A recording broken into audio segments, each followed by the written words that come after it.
Stakeholders are the business executives who play a crucial role in implementing systems or processes to improve the output of a business, as well as maintain its trajectory to the goals that have been set. In the world of experimentation and research, we sometimes interpret this person, who is a hippo, um, as someone who is unwilling to embrace change. However, the cartoon on the right points out something that all stakeholders want to avoid: risk.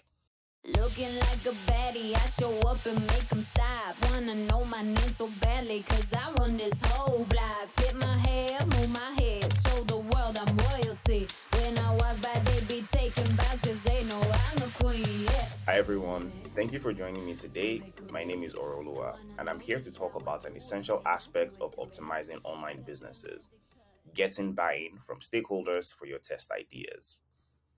A brief intro on who I am. I am a serial consultant currently working with e-com verticals and have previously worked with B2B and B2C SaaS as well as edtech companies. My primary expertise lies in using qualitative data to power experimentation for the specific purpose of improving customer experience and increasing revenue for businesses. Now we know who I am. Today, we will explore how aligning your test hypotheses with the business's ikigai will make it easier for you to get approvals from stakeholders. Before we delve into the process of obtaining buy-in, let's first establish what we mean by an experiment, or using a much simpler term, a test idea. In the context of experimentation, test ideas refer to changes to design, functional elements, or messaging for the specific purpose of improving the performance, user experience, and revenue generation on a website or mobile application. These changes must be rooted in thorough customer research that helps you with understanding their preferences and their purchasing behavior on the platforms being observed. It is important to lay emphasis on this definition because it helps us with identifying the singular or combination of changes that occur on a website when running an experiment. With messaging, these are potential improvements on how you communicate value or instructions to your audience. With design, these are suggested visual improvements to the information hierarchy, imagery, icons, or design elements that exist on the website or mobile application. With function, we can bucket feature implementations here for potential improvements in the user experience. Your takeaway from this is simply understanding experiments so that it can help you better define the changes you want to make and its significance to the business. At the start of this presentation, I mentioned that these changes, which are experiments, must be rooted in thorough customer research that helps with understanding their preference and purchasing behaviors on the platforms being observed. And I'll be explaining why this is important on the next slide. Customer research forms the foundation of effective experiments. By understanding customer needs and pain points, we can develop solutions that resonate with them. This data-driven approach not only boosts user satisfaction, but also enhances the business's overall performance. Customer research is of paramount importance when it comes to developing and gaining buy-in for any experiment. Here are key reasons why customer research is crucial. First is simply understanding the customer needs. Customer research helps us gain deep insights into our target audience needs, preference, pain points, and behaviors. By understanding what customers truly want and expect on a website or mobile application, we can tailor our experiments to address these specific needs, leading to a more customer-centric approach. We can also minimize assumptions. Relying on assumptions without concrete data can lead to misguided experiments. Customer research allows us to minimize assumptions and base our decisions on real customer feedback and behavior, reducing the risk of failed experiments. Then we have risk mitigation. Testing ideas without proper customer research can result in costly failures. By basing our experiments on customer insights, we minimize risks and ensure that the proposed experiments have a higher chance of success. With the three previous points, we can now understand the value of point four, which is increasing stakeholder confidence. When presenting experiments to stakeholders backed by solid customer research, we instill confidence in our proposals. Stakeholders are more likely to support and invest in experiments that have a proven foundation in customer data.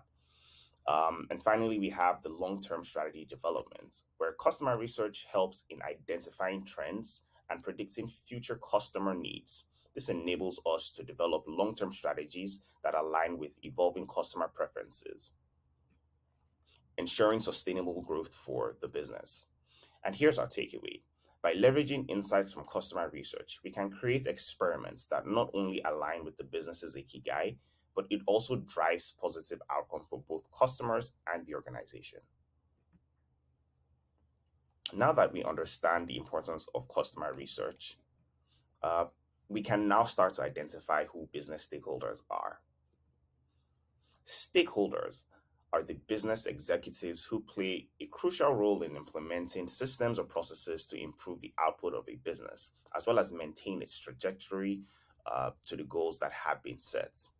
In the world of experimentation and research, we sometimes interpret this person, who is a hippo, as someone who is unwilling to embrace change.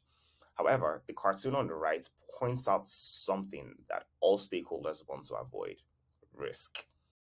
This is Romo Santiago from Experiment Nation. Every week, we share interviews with and conference sessions by our favorite conversion rate optimizers from around the world. So if you like this video, smash that like button and consider subscribing. It helps us a bunch. Now back to the episode.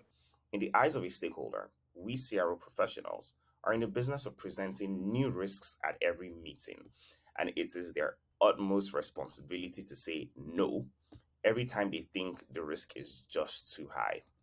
Getting buy-in for experiments is not an impossible situation. As you understand, you need to understand the perspectives of all stakeholders involved and align your experiments with their objectives. So, how do you address these concerns that stakeholders have? Well, addressing stakeholder concern involves a proactive and empathetic approach to ensure their buy-in for experiments.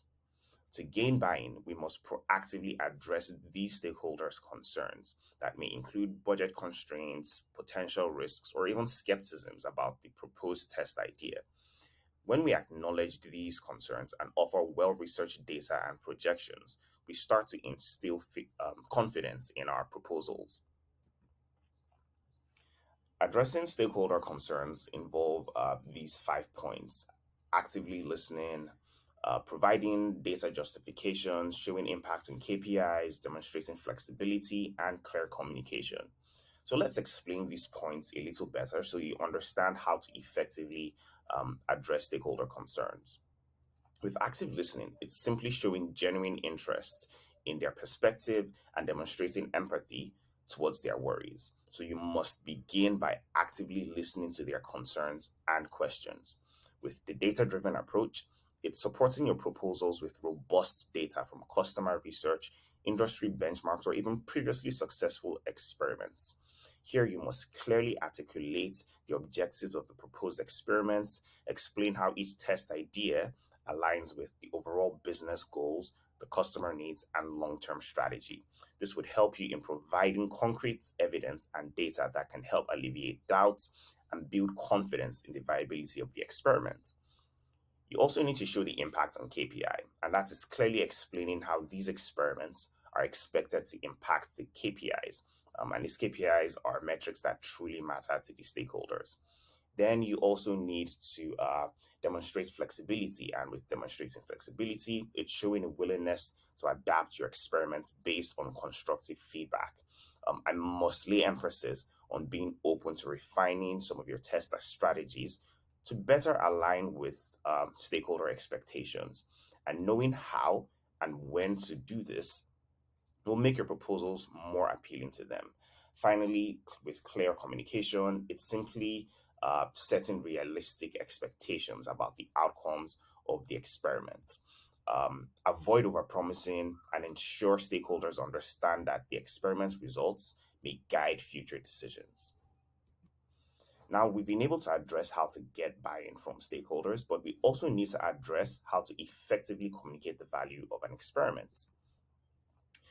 Well, the value of an experiment is made up of three core parts: the quality of data being used to generate the hypotheses, the alignment of the experiment with the goal of the business, and the ability for the analyst, manager, or consultant to clearly communicate the potential of this experiment.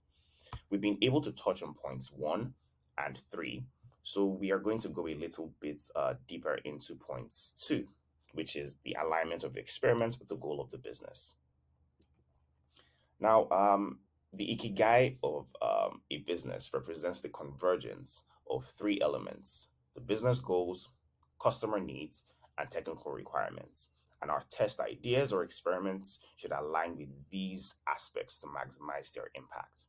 And this could involve reviewing the company's mission, vision, or core values, and factoring feedback from key stakeholders and decision makers that act directly as the driving forces behind the business's mission and goal. One of the most crucial takeaways today is simply ensuring that all test ideas fit seamlessly into the business's ikigai, which is its reason for existence. Now, here are a few steps to align your test ideas with a business's ikigai, and it's simply identifying core values, analyzing strengths, assessing customer needs, setting objectives, and clearly measuring the impact. Now, here's a case study. Um, with this case study, for the purpose of this presentation, I would simply be focusing on the points that directly deals with experimentation, right? And here we have the problem definition. It's a $5 million brand looking to hit 8 million at the end of a business year. They want to know if migrating to a new theme or updating their design will improve customer experience. And they also want to improve ROI on their marketing spends. Well, the one point that we'll be focusing on is knowing if a design update or a theme change is necessary. Well, with that, we know that our simple step will simply be to conduct research to answer this specific concern that the business has, and we'll be employing qualitative research and quantitative research as well to answer those questions. And with that, we have a solution, which is identifying the key conversion goals that are being blocked by the current website or application, and then creating an experimentation pipeline to rapidly test these ideas to improve the user experience of the current website or application. And what would that look like? It would simply look like this. This is a simple template that you can use where you've highlighted the hypotheses, the experiment goal, the URLs or pages that will be targeted, the audience splits, giving a description and showing what your experiment hypothesis, right, has been pulled out from, which is the data that you have to back this up, right? And this is the simple template that we will be using to address these concerns. Finally, here are some best practices. Context is king, and nothing says context better than knowing what to present, depending on who you're speaking to. Here are a few best practices to just include in your presentations, and it's simply being prepared, simplifying complex concepts, visualizing data when necessary, and highlighting success stories as much as you can. A few challenges that you might seek to overcome, that you might want to overcome, is in establishing strong relationships with stakeholders, and this is absolutely necessary, right? Once you are able to build a much stronger relationship with these stakeholders, it improves your chances of getting them to accept any test ideas that you have. You would also want to be open to feedback, right? And the truth is, a lot of times, business stakeholders absolutely know the business much better than we do as CRO professionals. And it is our job to be able to understand what they are saying to us in terms of communicating their concerns, and then addressing them with revisions to some of the test ideas that we present.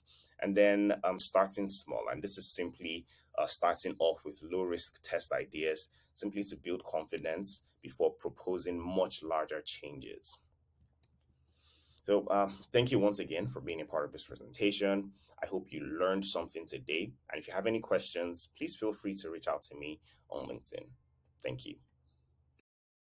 This is Romo Santiago from Experiment Nation. Every week we share interviews with and conference sessions by our favorite conversion rate optimizers from around the world. So if you like this video, smash that like button and consider subscribing.